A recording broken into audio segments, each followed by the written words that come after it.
किसी शहर के रेलवे स्टेशन पर एक भिखारी रहता था। वह भिखारी आने जाने वाली रेलगाड़ियों में बैठे यात्रियों से भीख मांगकर अपना पेट भरता था। एक दिन जब वह भीख मांग रहा था तो सूट बूट पहने एक लंबा सा व्यक्ति उसे दिखा। उसने सोचा कि यह व्यक्ति बहुत अमीर लगता है, इससे भीख मांगने पर यह मुझे बहुत पैसा देगा। वह उस लंबे व्यक्ति से भीख मांगने लगा। भिखारी को देखकर उस लंबे व्यक्ति ने कहा, तुम हमेशा मांगते ही रहते हो, क्या कभी किसी को कुछ देते भी हो? भिखारी बोला, साहब मैं तो भिखारी हूँ, हमेशा लोगों से मांगता ही रहता हूँ, मेरी इतनी औकात कहाँ कि किसी को कुछ दे सकूँ।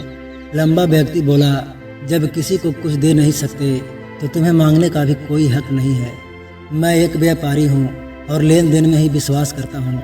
अगर तुम्हारे पास मुझे कुछ देने को है तभी मैं तुम्हें बदले में कुछ दे सकता हूँ। इतना कहने के बाद वह लंबा आदमी ट्रेन में बैठकर चला गया। इधर भिखारी उसकी कही गई बातों के बारे में सोचने लगा।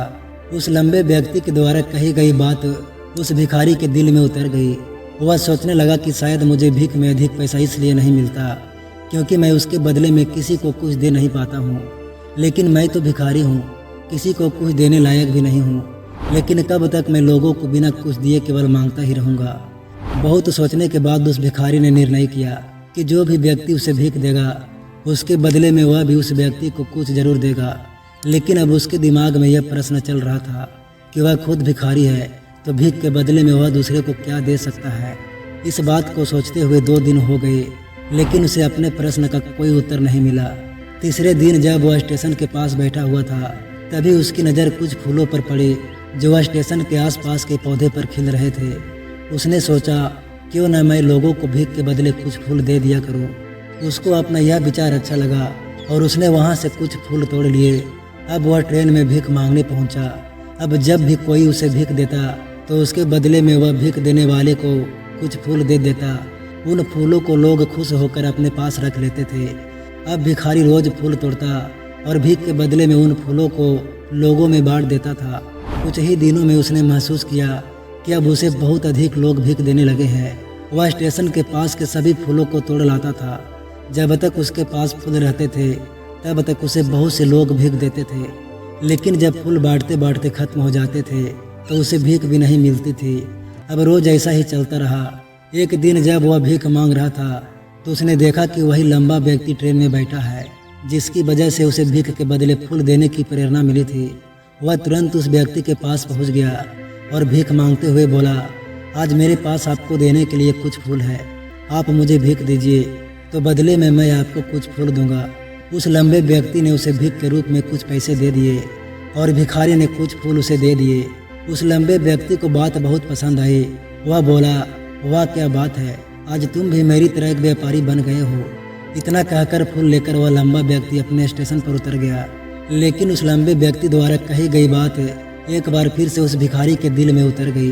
वह बार बार उस लंबे व्यक्ति के द्वारा कही गई बात के बारे में सोचने लगा और बहुत खुश होने लगा। उसकी आंखें अब चमकने लगी।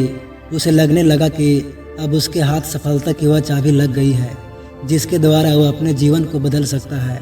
वह तुरंत ट्रेन से नीचे उतरा और खुश होकर बहुत तेज आवाज में ऊपर आसमान की तरफ देखकर बोला, मैं भिखारी नहीं हूँ, मैं तो एक व्यापारी हूँ, मैं भी अमीर बन सकता हूँ। लोगों ने उसे देखा तो सोचा कि शायद यह भिखारी पागल हो गया है और अगले दिन से वह भिखारी उस स्टेशन पर फिर कभी नहीं दिखा। लेकिन 6 महीने बाद इसी स्टेशन पर 2 व्यक्ति सूट बूट पहने हुए यात्रा कर रहे थे। दोनों ने एक दूसरे को देखा तो उनमें से एक ने दूसरे से हाथ मिलाया और कहा, क्या आपने मुझे पहचाना? दूसरा व्यक्ति बोला, नहीं, क्योंकि मेरे हिसाब से हम लोग पहली बार मिल रहे हैं। पहला व्यक्ति बोला, नहीं, आप याद कीजिए, हम पहली बार नहीं बल्कि तीसरी बार मिल रहे हैं। दूसरा व्यक्ति बोला, मुझे याद नहीं, वैसे हम पहले 2 बार कब मिले थे? अब पहला व्यक्ति मुस्कुराया और बोला, हम पहले भी 2 बार इसी ट्रेन में मिले थे। मैं वही भिखारी हूँ जिसको आपने पहली मुलाकात में बताया कि मुझे जीवन में क्या करना चाहिए और दूसरी मुलाकात में बताया कि मैं वास्तव में कौन हूँ। दूसरा व्यक्ति मुस्कुराया और अचंभित होते हुए बोला, वो याद आया, तुम वही भिखारी हो जिसे मैंने एक बार भीख देने से मना कर दिया था और दूसरी बार मैंने तुमसे कुछ फूल खरीदे थे। लेकिन आज तुम यह सूट बूट में कहाँ जा रहे हो और आजकल क्या कर रहे हो? तब पहला व्यक्ति बोला, हाँ मैं वही भिखारी हूँ लेकिन आज मैं फूलों का एक बहुत बड़ा व्यापारी हूँ और इसी व्यापार के काम से ही दूसरे शहर जा रहा हूँ। कुछ देर रुकने के बाद वह भिखारी बोला, आपने मुझे पहली मुलाकात में प्रकृति का वह नियम बताया था जिसके अनुसार हमें तभी कुछ मिलता है जब हम कुछ देते हैं। लेन देन का यह नियम वास्तव में काम करता है। मैंने यह बहुत अच्छी तरह महसूस किया, लेकिन मैं खुद को हमेशा भिखारी ही समझता रहा। इससे ऊपर उठकर मैंने कभी सोचा ही नहीं। और जब आपसे मेरी दूसरी मुलाकात हुई तब आपने मुझे बताया कि मैं एक व्यापारी बन चुका हूँ। अब मैं समझ चुका था कि मैं वास्तव में एक भिखारी नहीं बल्कि व्यापारी बन चुका हूँ। मैंने समझ लिया था कि लोग मुझे इतनी भीख क्यों दे रहे हैं, क्योंकि वह मुझे भीख नहीं दे रहे थे बल्कि उन फूलों का मूल्य चुका रहे थे। सभी लोग मेरे फूल खरीद रहे थे क्योंकि इससे सस्ते फूल उन्हें कहाँ मिलते। मैं लोगों की नज़रों में एक छोटा व्यापारी था, लेकिन मैं अपनी नज़रों में एक भिखारी ही था।